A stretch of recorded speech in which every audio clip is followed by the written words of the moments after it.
Irmãos, nessa manhã nós vamos estudar um pouco a respeito sobre o nosso privilégio. Primeira vez que eu ouvi essa palavra relacionada ao contexto espiritual, eu me animei. Eu fiquei animado. Por quê? Porque nós somos privilegiados. Alguém sabe dizer o que é privilégio, o que é ser privilegiado aqui? Alguém sabe? O que é ser privilegiado? Hein? Está em um lugar especial. Está em um lugar especial. Alguém pode dizer mais? Tem uma certa vantagem. Ter vantagem, muito bem. O que mais? O que é ser privilegiado? Ser concedido algo. Muito bem. Ser concedido, ser presenteado. Você está em um meio de pessoas e alguém te chama para frente, te coloca em primeiro lugar. Isso não é um privilégio? Pois é. Tudo isso são sinônimos da palavra privilegiado. Privilégio. Nós vamos descobrir uma coisa. Nós somos muito privilegiados, mas nós não reconhecemos que somos privilegiados.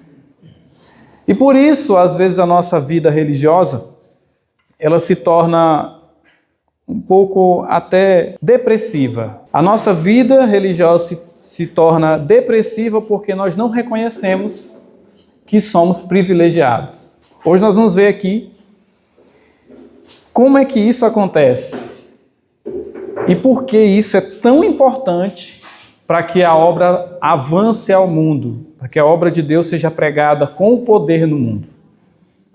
Se nós não reconhecermos esse privilégio, nós não avançaremos. Ou seja, vamos continuar vindo sábado após sábado para a igreja, vamos continuar vivendo as nossas vidas, talvez morreremos e Jesus não vai voltar. Então, tudo depende de nós reconhecermos algo. Que nós reconhecermos um privilégio. Nós vamos falar de um privilégio que Deus quer nos dar agora. Abra sua Bíblia em Lucas capítulo 11. No capítulo 11, nesses primeiros versos, Jesus conta uma parábola a respeito de um rapaz que recebeu um visitante na sua casa. E ele não tinha pão para dar para essa pessoa. Então, ele foi ao seu vizinho e começou a bater, pedir, para que o vizinho pudesse dar pão a ele.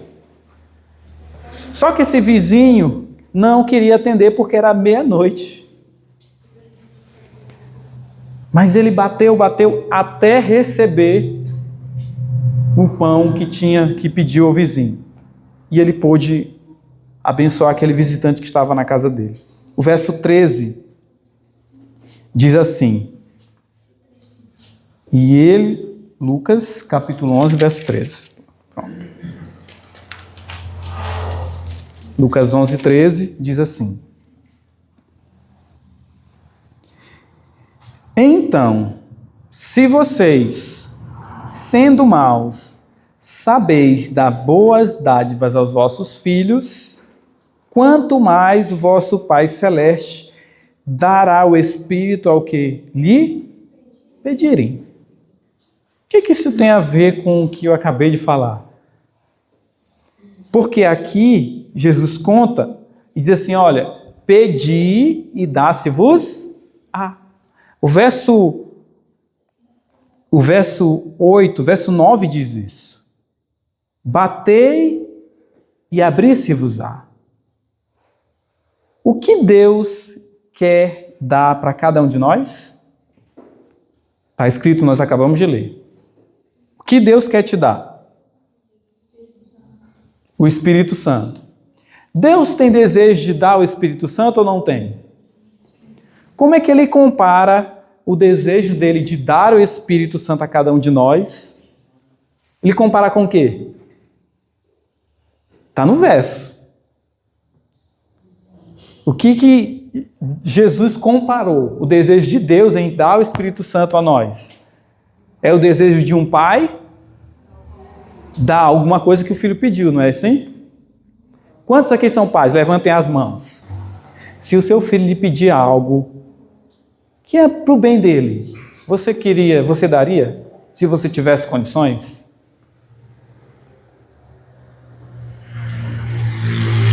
Jesus falou assim, ó, vocês são maus. Jesus está falando conosco. Nós somos maus. Mas quando um parente, um filho pede alguma coisa, a gente quer dar, se esforça. Imagine o vosso Pai Celestial, que é bom. Jesus falou que só existia um, que era o Pai. O vosso Pai Celestial, que é bom, quanto mais Ele vos dará o Espírito àqueles que lhe pedem. Faço uma pergunta. Você já pediu o Espírito Santo? Já orou pedindo o Espírito Santo? Quantos aqui já oraram pedindo o Espírito Santo? Levante a mão. Já oramos. Você já recebeu? Você já recebeu? Vamos continuar lendo. Jesus quer nos dar o Espírito Santo. Você ora. E você recebeu? Cadê as curas? Quando o povo, lá em Atos capítulo 2, recebeu o Espírito, eles fizeram o quê? Curaram pessoas. Eles falaram em línguas. Eles pregavam.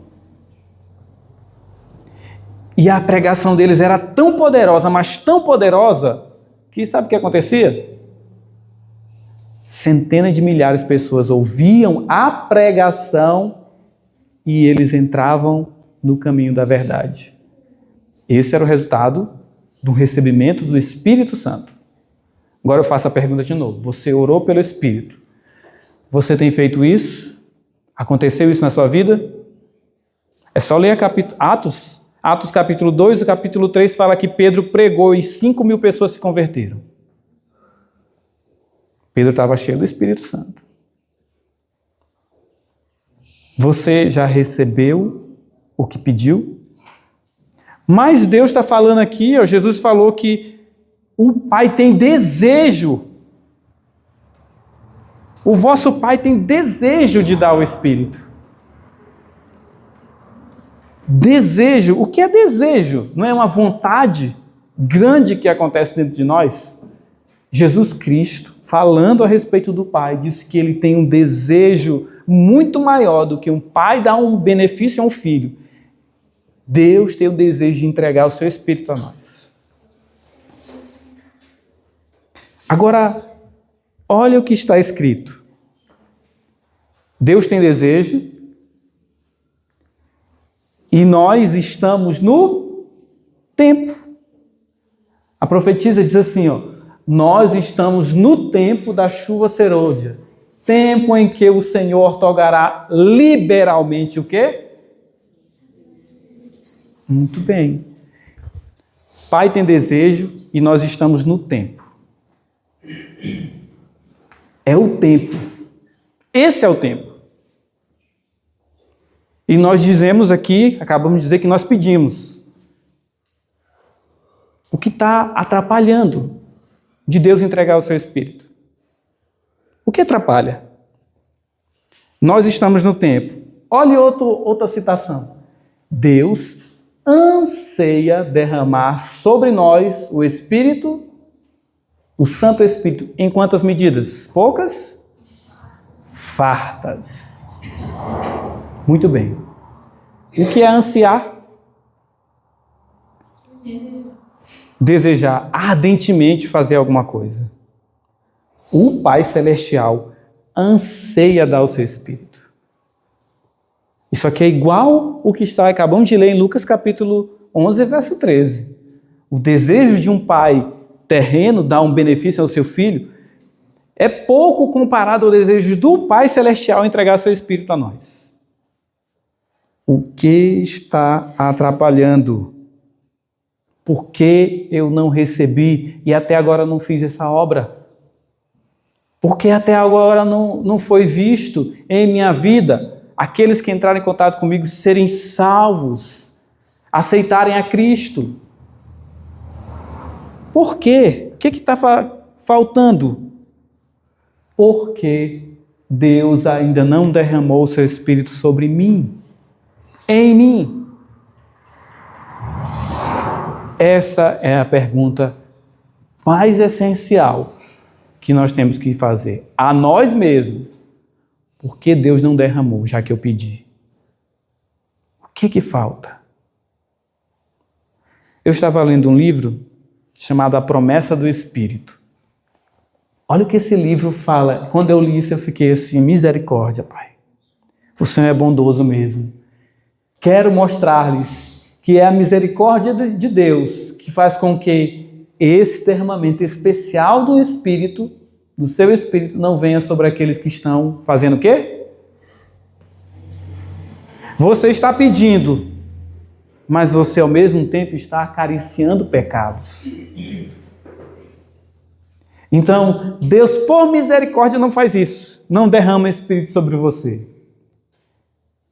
Quero que vocês observem que é pela misericórdia especial de Deus que Ele não responde diretamente às nossas orações. A nenhum de nós que estejamos acariciando pecados. Que pecado você tem acariciado? Que tem impedido de Deus fazer a obra que Ele tanto anseia, tanto deseja? Será que é o amor de si mesmo? Será que é o egoísmo? Orgulho? Será que é o desejo de ter a atenção, de ser o primeiro, de estar na frente? Vocês sabiam que isso faz com que a obra não avance? Imaginemos que Deus derrama seu Espírito sobre você e sobre mim. E eu quero ser exaltado.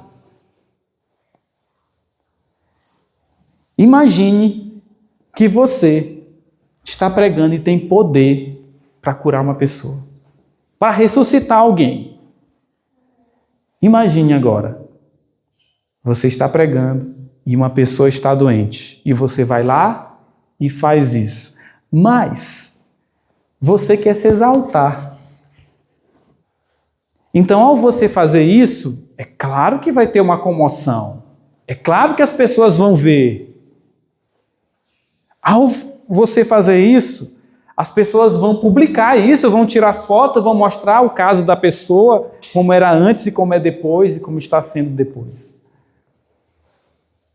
A glória seria para quem?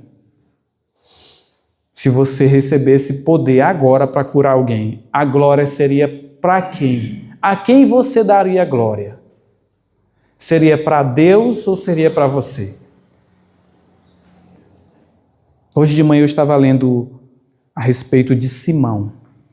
Simão, quando viu Pedro orando e impondo as mãos sobre aqueles que estavam sendo batizados, e aquelas pessoas recebiam o Espírito, Simão desejou ter aquilo e ofereceu dinheiro a Pedro.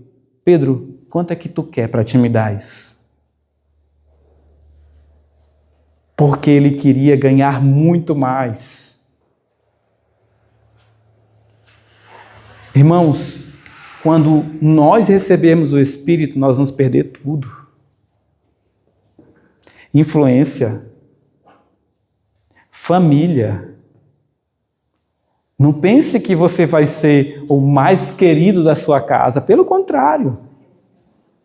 A reputação, nós perderemos isso.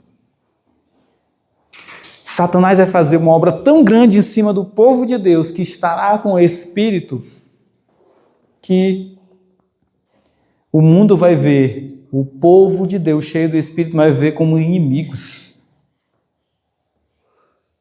Será que nós temos condição de passar por um tempo assim? De ser perseguidos, humilhados, de ser deixados ao canto? Não temos essa condição. Se alguém olha para nós aqui na igreja de olhar feio, se não der um bom dia, a gente já se sente magoado, já não quer vir aqui. Não é assim? Será que quando derem um tapa na nossa cara? Será que quando nos expulsarem das suas casas? Como é que vai ser? Irmãos, observe, Deus não derramou o Espírito porque Ele é misericordioso. Misericórdia. Imagina o tanto de besteira que a gente ia fazer com o Espírito Santo. Imagine, para o nosso benefício. Parem para avaliar. Deus ainda não derramou porque é por sua misericórdia. E também por outro motivo. Olha o outro motivo. Digo ser uma coisa muito solene pedir a Deus pela entrada especial do seu Espírito, como no dia de Pentecostes. Todos os que pedem isso e estão acariciando pecados conhecidos, estão pedindo o quê?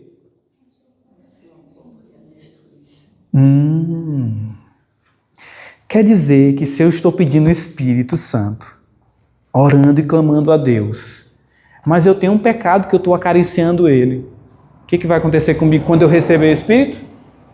Serei destruído. É isso. Por isso é que lá atrás a gente leu que é a misericórdia de Deus. Deus é misericordioso. E se Ele derramar, quantos não serão destruídos? Quantos de nós não seríamos destruídos se o Espírito Santo fosse derramado agora? Porque é um fogo consumidor, irmãos. A Bíblia diz mais, é pela grande longanimidade de Deus que tais orações não são imediatamente respondidas. Deus, quando você se ajoelha e clama, Ele quer fazer. Mas Ele olha para a gente e diz, não, se eu fizer isso, ele vai ser destruído. Ele vai usar para si. Ele vai se orgulhar. Não posso fazer isso. Isso vai ser usado para a destruição dele. E por isso que na hora que a gente ora, imediatamente Deus não responde. Ele espera que essas orações sejam respondidas sem que sejamos destruídos. Irmãos, isso é muito sério. Isso me leva a pensar que, como nós estávamos estudando hoje aqui, como Moisés atrapalhou uma obra que Deus queria fazer com o povo, atrasou a obra em 30 anos. Faltava 10 anos para que completasse os 400. Faltava 10. Quando Moisés teve que fugir do Egito. Deus ia fazer uma obra ali em 10 anos, irmãos. Obra tão grande, mas tão grande, que talvez Faraó, ele ouviria a voz de Deus. Mas o que aconteceu? Moisés atrapalhou a obra, endureceu o coração de Faraó. Com aquela atitude, ele endureceu o coração de Faraó. E Deus não pôde mais. Poucos foram salvos do Egito, mas Deus não queria que aquele povo se perdesse, porque Ele não quer que ninguém se perca. Ele levantou um libertador, foi para libertar não só o povo de Israel, Ele queria libertar o Egito dele mesmo. A obra de Deus é essa. Ele quer libertar o mundo dele mesmo. Ele quer libertar cada um de nós do mundo. Então, essa obra, ela vai ser feita, porque está escrito que vai acontecer. Mas nós vimos aqui, há pecados acariciados. Tem uma obra que nós temos que fazer para que a gente receba a chuva, para que a gente receba o Espírito Santo. Sabe que obra é essa? Abra sua Bíblia em Atos. Atos capítulo 3, verso 19. Nós conhecemos esse verso de cor e salteado. Atos 3, 19. Alguém pode ler? Arrependei-vos, pois, e convertei-vos, para que sejam apagados os vossos pecados, e para que venham assim os tempos do refrigério pela presença do Senhor. Muito bem. Vamos do início. Arrependei-vos e... É necessária uma obra de arrependimento. Todos nós aqui temos pecados acariciados. É necessária uma obra de arrependimento. É necessário que nós olhemos para os nossos pecados e a gente tenha consciência de que eles estão atrapalhando a obra de Deus. Neste mundo, na nossa família, com os nossos vizinhos. E a gente se ajoelhe e clame a Deus por perdão. A Bíblia diz... Quem confessa e deixa o quê? Alcançar a misericórdia. Então, se eu não me arrependo dos meus pecados, sinceramente falando, não é orar e dizer, Senhor, me perdoa, perdoa os meus pecados. Não. Isso a gente tem feito até aqui. Isso não tem adiantado. Se eu não me arrependo dos meus erros, é a primeira condição, irmãos. Nós temos que reconhecer os nossos erros. Quando há um problema em nossa casa, com os nossos filhos, com os casais, se eu não me humilho, o que vai acontecer? Vai ter harmonia no lar? Quando não há humilhação? Quando o marido ou a mulher erra e um começa a acusar o outro, se os dois não se humilham, o que acontece? Vai ser resolvido isso? Não, vai continuar um problema ali. E vai passar os dias, e vai vir outra coisa, e vai ter outro problema. Aí vai aumentar. Até um tempo que haverá uma separação. Mas observe, Deus diz que nós precisamos nos arrepender. E nos converter. Para quê? Para os nossos pecados serem e a gente possa receber o quê? Muito bem. Ela diz aqui, um tempo de refrigério. Sabe o que é o Espírito Santo? É o tempo de refrigério. Isso é que falta para cada um de nós. Agora eu vou falar para vocês algo. O refrigério está escrito bem aqui, ó, é por alguma coisa. Que coisa é? Final do verso que vocês leram. O refrigério é pela presença de quem? Abra sua Bíblia. Refrigério pela presença do Senhor. Quem é esse Senhor? Agora eu quero que você leia o próximo verso. O que está escrito aí no verso 20? Alguém pode ler? Atos 3, verso 20. E enviará Jesus Cristo, que já nos foi pregado. Olha o que está escrito. Arrependei-vos e convertei-vos para que sejam apagados os vossos pecados e venham assim o tempo de refrigério pela presença do Senhor. E Ele enviará quem? Jesus Cristo. O refrigério só vem pela presença de Jesus Cristo em nossas vidas.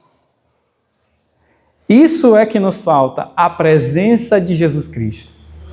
E isso, irmãos, precisa ser bem claro. Eu ainda não recebi o Espírito, porque não me arrependi dos meus pecados, não reconheci meus erros. E sabe o que acontece? Eu estou cheio de mim mesmo. Não percebo que eu não sou nada se Cristo não estiver comigo.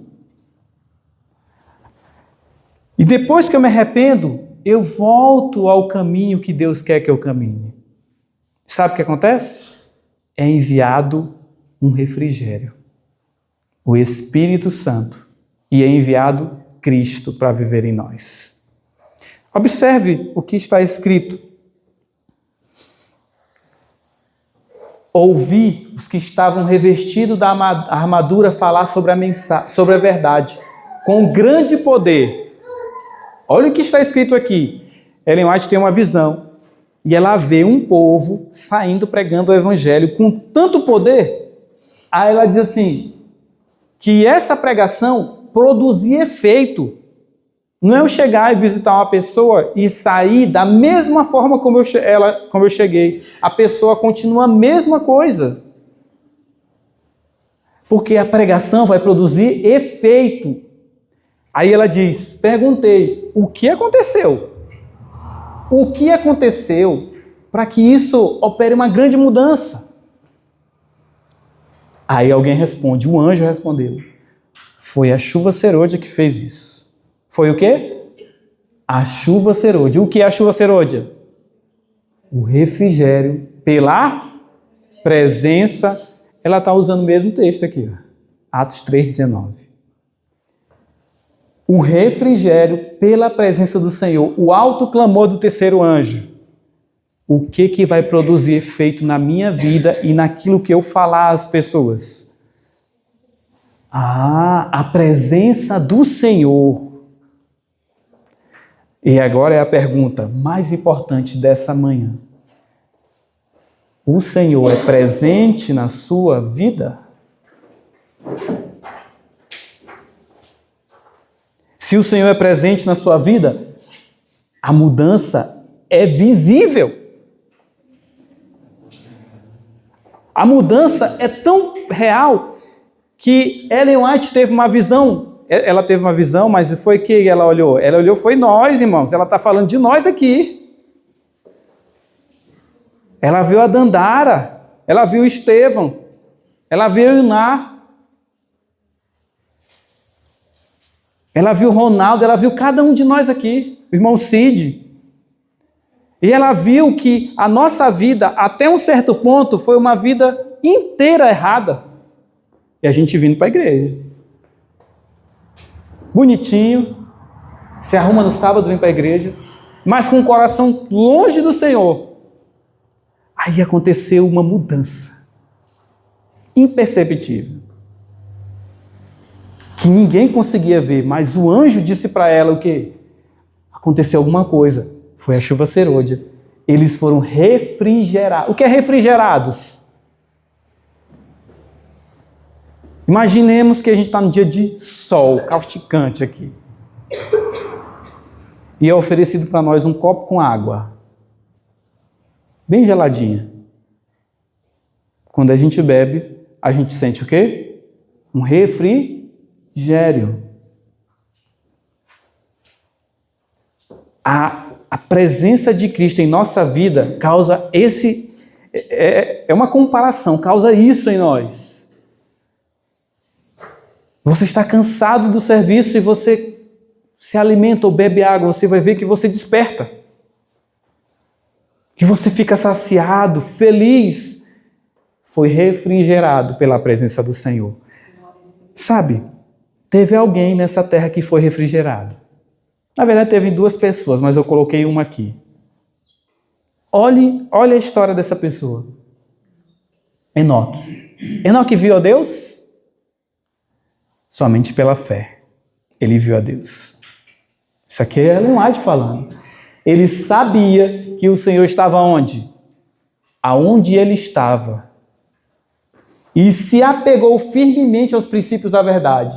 O que ela diz a respeito de mim hoje? Eu, Jonatas, você que está ouvindo aqui, nós também devemos andar com Deus. Quando você fizer isso e eu também, nós seremos refrigerados, irmãos. Quando eu fizer isso e você, nosso rosto vai o quê? Irmãos, nós estamos com o rosto no escuro, apagados. Quando realmente nós entendermos que Deus, Jesus Cristo foi dado a mim e a você, e você entender isso e viver ao lado de Cristo, você vai ser refrigerado. Eu também vou ser. Aí nós vamos fazer o quê? Como ele, ó, o meu rosto vai brilhar com o brilho da presença de Cristo. E quando eu me encontrar com você, não vou falar sobre o futebol, Flamengo, Vasco, Palmeiras. Essa semana eu estava num grupo e o povo falando sobre esse assunto. que alguém tinha perdido algum jogo, não sei o que foi. Mas nós vamos falar também sobre a vida do irmão, que errou nisso, que errou naquilo. E nós não vamos falar também sobre a vida dos nossos vizinhos. Nós vamos falar o quê? Louvado seja Deus. Quando nos encontrarmos, falaremos sobre o poder de Deus. O que Deus tem feito na tua vida? Você tem falado isso constantemente para as pessoas? Quando você se encontra com alguém, você fala o que Deus fez? Não, porque não foi refrigerado. É um fato. Diremos, louvado seja Deus, o Senhor é bom. E a palavra do Senhor é boa. É isso que vai sair dos nossos lábios, porque foi isso que saiu dos lábios de Enoque. Olha o que diz mais. Podemos ter o que Enoque? O que você pode ter? Podemos ter Cristo como nosso companheiro? Irmãos, isso espera para a gente dar um glória a Deus. Aqui está dizendo que você pode ter Cristo como seu companheiro constante. E quando você tem Cristo como seu companheiro constante, você é refrigerado pela presença. Não é a presença que refrigera? Então, se eu posso ter Cristo como meu companheiro constante, eu posso ser refrigerado pela presença do Senhor.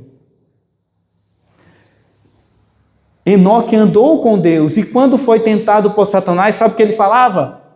Ele pôde falar com Deus sobre o assunto. Ele não tinha o está escrito. Você tem e eu temos, está aqui, palavra do Senhor. Mas ele conhecia a respeito de Deus. Ele tinha conhecimento do seu companheiro celestial. Ele fez de Deus o seu. Quando acontece um problema, o que você faz? Você conta para alguém? Você vai e conta para o seu amigo mais próximo que aconteceu um problema com seu marido, com sua esposa, com seus pais? Que você teve um problema com seu amigo? Você vai falar para outra pessoa? Enoque não fazia isso. Ele ia lá e ia conversar com Deus. Era isso que Enoque fazia. Ele fez de Deus seu conselheiro e estava intimamente ligado a Jesus. Agora me diz, uma pessoa dessa não estava refrigerado pela presença do Senhor? O rosto dele brilhava, irmãos. Eu fico com vergonha. Porque o meu rosto não brilha. Porque eu não tenho deixado tempo, não tenho separado tempo, não tenho entendido que Cristo é meu companheiro constante. E por isso a minha vida é uma vida de trevas. Por isso os problemas me afetam.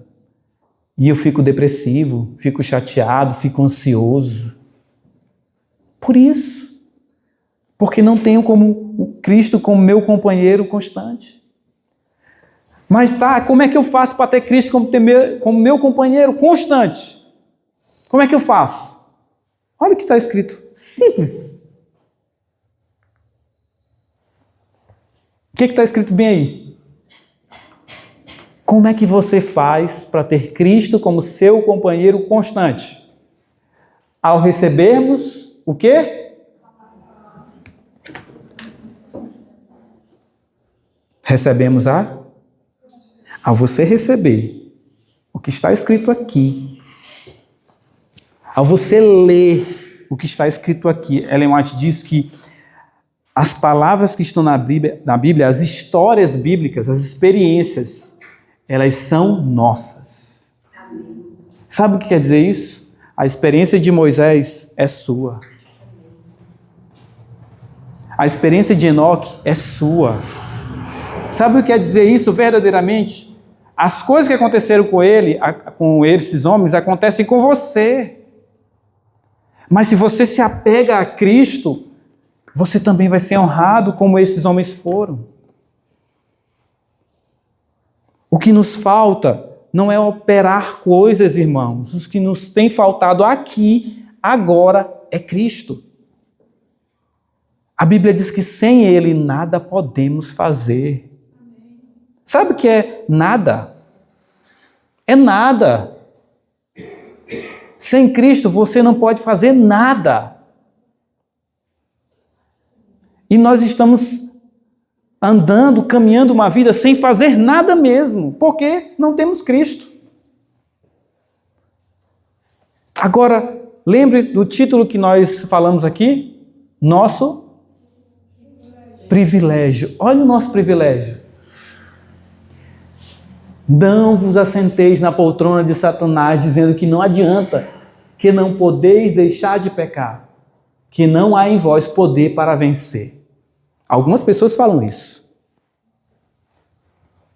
Agora, olha o que o Senhor tem para nos falar aqui.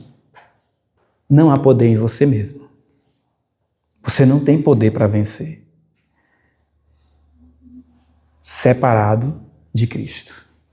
Mas tendes o privilégio. Que privilégio é esse? Qual é o meu privilégio?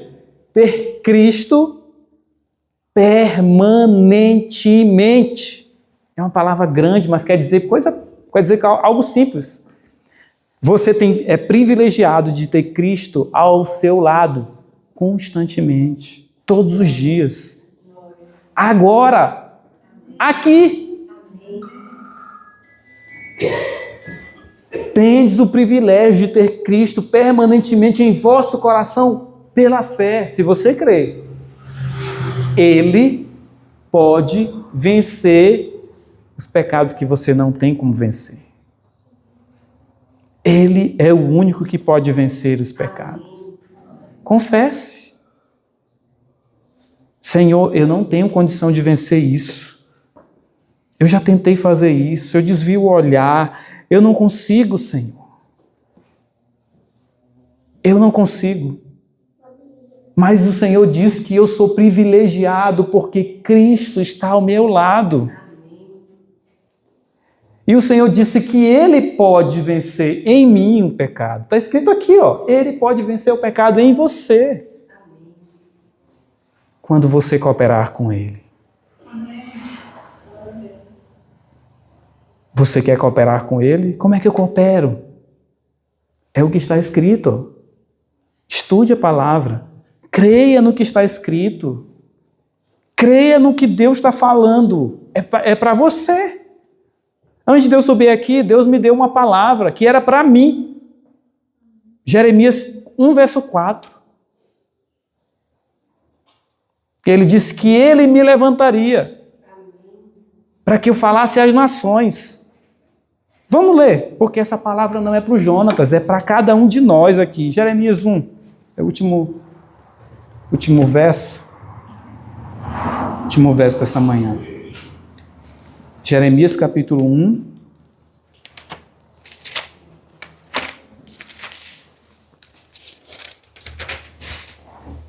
Olha como a gente lê sem fé, sem acreditar. Jeremias 1, verso 4. Então a palavra do Senhor veio a mim, dizendo: antes de que te formasse no ventre, eu te conheci, e antes que saísse do útero, eu te santifiquei e te ordenei como profeta às nações. Sabe como a gente lê? Deus está falando com Jeremias, ó. Realmente o ministério de Jeremias foi poderoso. Jeremias pregou a várias nações, até Babilônia ouviu a pregação de Jeremias. Oh, irmãos, a experiência de Jeremias é minha.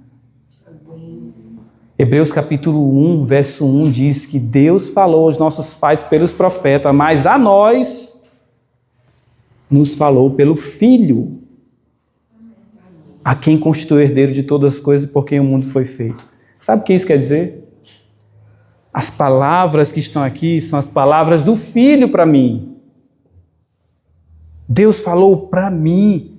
Então, quando eu leio, eu não leio, a palavra do Senhor veio a Jeremias. Não, a palavra do Senhor veio a mim. Deus está falando comigo. Antes que eu te formasse no ventre, eu te conheci. E antes que saísse do útero da tua mãe, eu te santifiquei. Deus está falando comigo e com você aqui nessa manhã. É conosco. E te ordenei como profeta às nações. Se não for assim, Joel capítulo 2 não vai acontecer na nossa vida. Se nós não crermos nisso. Porque Deus diz que nos últimos dias Ele vai levantar, os jovens terão visão, os velhos sonharão. Não vai acontecer isso? Quando alguém tem uma visão ao nosso lado, um sonho, a gente até duvida. Porque nós não cremos na palavra, irmãos. Nós não cremos que é Cristo. Que Deus é que opera essa coisa. Ele está dizendo aqui, antes que você existisse, eu te santifiquei. Lá no útero da sua mãe. Você entende isso? Nicole, no útero da Naná, Deus diz assim, eu te santifiquei. Ele não está dizendo, vai tentando te santificar aí. Não, ele diz, sou eu, o Senhor Deus, que te santifica. Ou eu creio nisso, ou eu não creio e vou começar uma obra de santificação própria, que é o que nós, a maioria das vezes, fazemos. Sem Cristo, nós queremos operar obras. Isso não vai para frente. Até agora não foi. Sabe por quê? A gente começa a fazer coisas externas, mas o coração não foi lavado. Então, quando acontece qualquer problema, já nos deixa inflamado. Já fico chateado. Irmãos, essa não é a obra de Cristo.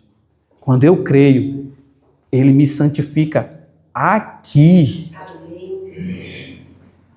Ou eu creio nisso, ou eu vou continuar uma vida de miséria, sem Cristo, sem a presença de Cristo. E vou vindo para a igreja, empurrando com a barriga, pensando que eu estou fazendo uma coisa boa. Não estou. Se eu creio, Deus opera. Deus falou que tudo é possível pela... Tudo é o quê? É só um pedacinho de coisas? Tudo. Nós temos que acreditar nisso. Tudo é possível pela fé. Olha o que o Senhor diz, é o nosso último verso para a gente orar. Em cada mandamento, em cada promessa, da palavra que nós acabamos de ler, está o quê? Está o poder. Que poder é esse?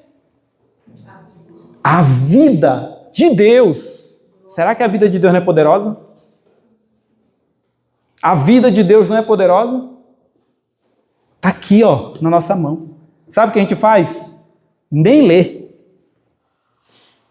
Em cada mandamento está o poder, está a vida de Deus, pelo qual o mandamento pode ser cumprido. A gente lê, não matarás. Todos aqueles que odeiam seu irmão matam. Não mentirás, a gente costuma mentir facilmente. Na Bíblia, na palavra, está o poder. No mandamento, não mentirás, está o poder para que eu não minta. Está aqui escrito. Em cada mandamento, em cada promessa, da palavra de Deus, está o poder. Sim, a vida de Deus, pelo qual o mandamento pode ser cumprido e realizada a promessa. Deus não acabou de dizer que vai me santificar? Que desde quando eu nasci, está aqui o poder, irmãos. Por que esse poder não vem para cá? Porque eu não tenho a fé. A fé é a mão que pega o poder, que pega a promessa e transforma ela em realidade dentro de mim. Eu leio a Bíblia como um conteúdo que eu preciso estudar. E por isso ela não faz parte da minha vida. Por isso não tem poder. Você quer ser privilegiado, ter Cristo? Está aqui o poder. Aquele que pela fé aceita a palavra. Está escrito parábola de Jesus. Recebe a própria vida. E recebe o quê? Tá. Vamos entender isso facilmente. O seu caráter não é bom. Nem o meu. O nosso caráter é semelhante ao caráter de Satanás. Isso é fato.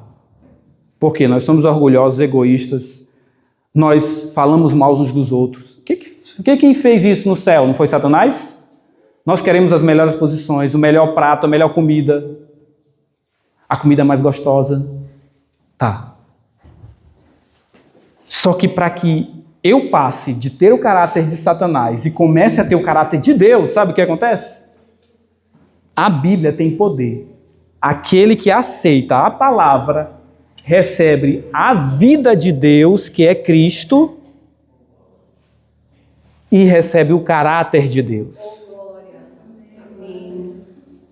Irmãos, esse texto aqui me encheu de ânimo que vocês não imaginam. Porque eu passei anos tentando ter o caráter de Deus. E em lutas com a minha esposa em casa, brigas, anos, irmãos. E é tão simples. Lendo a palavra, crendo em cada verso que Deus falou para mim. Recebei na alma, pela fé, a incorruptível semente da palavra. E essa semente que está aqui na palavra produzirá caráter e vida semelhante a... Vou ler de novo. Recebei na alma, pela fé, a incorruptível semente da palavra, e ela produzirá caráter e vida, à semelhança do caráter e vida de Deus. Irmãos, isso aqui é poderoso, irmãos. É poderoso isso.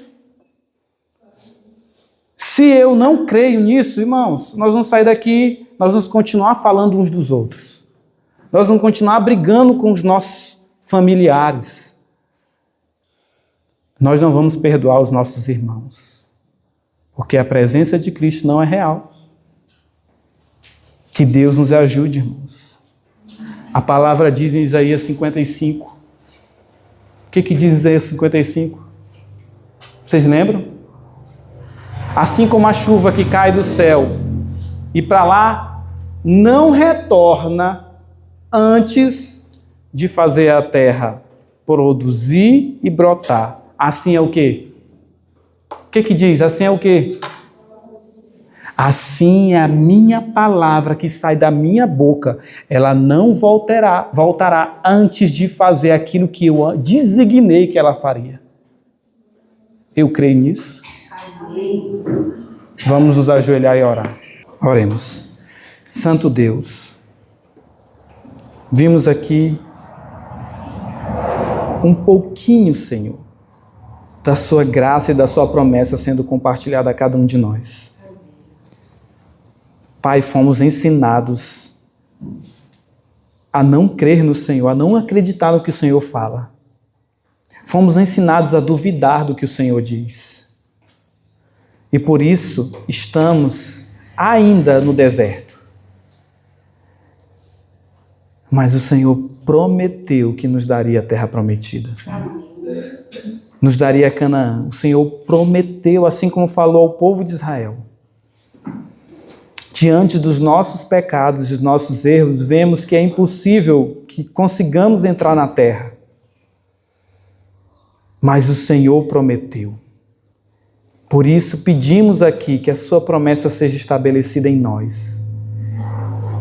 Precisamos, Senhor, operar uma obra aqui, de busca incessante do Senhor, de estar constantemente na sua presença, de lembrar que o Senhor foi dado a cada um de nós, de lembrar que somos privilegiados porque temos Cristo permanentemente em nós, pela fé. Ó Pai amado, só assim, para que esses defeitos de caráter que estamos revelando dia após dia, só assim para que eles possam ser destruídos. A tua palavra em Pedro, 2 Pedro, fala que as suas promessas destroem a natureza carnal. E que as suas promessas destruam Que a sua palavra destrua a nossa vida, destrua o nosso eu, destrua o egoísmo, destrua o orgulho, destrua o desejo de ser o primeiro, meu Pai. De estar à frente, de ser o melhor. Que a sua palavra possa realmente fazer a operação que ela tanto deseja, nos santificar, meu Pai. Para que quando estivermos próxima à sua vinda, estejamos prontos a dar a mensagem que o mundo precisa ouvir. Amém. Agora nós precisamos ouvir essa mensagem. Mas daqui a pouco é o mundo que vai ouvir. E pode ser que alguém creia no que foi falado aqui, Senhor. E essa pessoa pode receber agora todo esse poder, toda essa cura espiritual, toda essa restauração que o Senhor deseja. E pode ser que quando saia daqui, saia fazendo uma obra, saia com o rosto iluminado, saia brilhando para a sua glória, meu Pai. Mas isso depende da nossa fé. Eu agradeço ao Senhor porque nós somos incrédulos por natureza. Mas está escrito, o Senhor deixou escrito que nos daria uma medida de fé. Cada um de nós aqui, o Senhor deu essa medida. Por isso podemos usar para aumentar, receber essa medida e aumentá-la na nossa comunhão com o Senhor. Pai, opere, Senhor, em nossas vidas. Opere. Nós precisamos, do jeito que estamos, não vamos para lugar nenhum, Senhor. Do jeito que estamos, Senhor, estamos perdidos. Por favor, envie o Teu Espírito Santo para convencer, para nos revelar quem realmente nós somos. Cheios do nosso próprio eu, cheios de nossos desejos, nossos egoísmos. Nos ajude a enxergar, Senhor, quem somos. Para que só assim possamos ir a Ti, clamando, pedindo misericórdia. É o que eu te peço, Senhor Deus. Obrigado pela sua palavra estar sendo aberta. Obrigado porque temos a oportunidade de ouvir o Senhor falar. Obrigado, Senhor, porque assim como aquela mulher tocou na veste, só acreditando no Senhor que daria a cura, nós ouvindo a sua palavra, crendo, receberemos tudo o que pedimos e tudo que foi dado para nós na palavra. É o que eu te peço, essas bênçãos. Leva-nos, conserva-nos em segurança e ensina-nos, Senhor, nesse caminho, em nome de Jesus Cristo. Amém.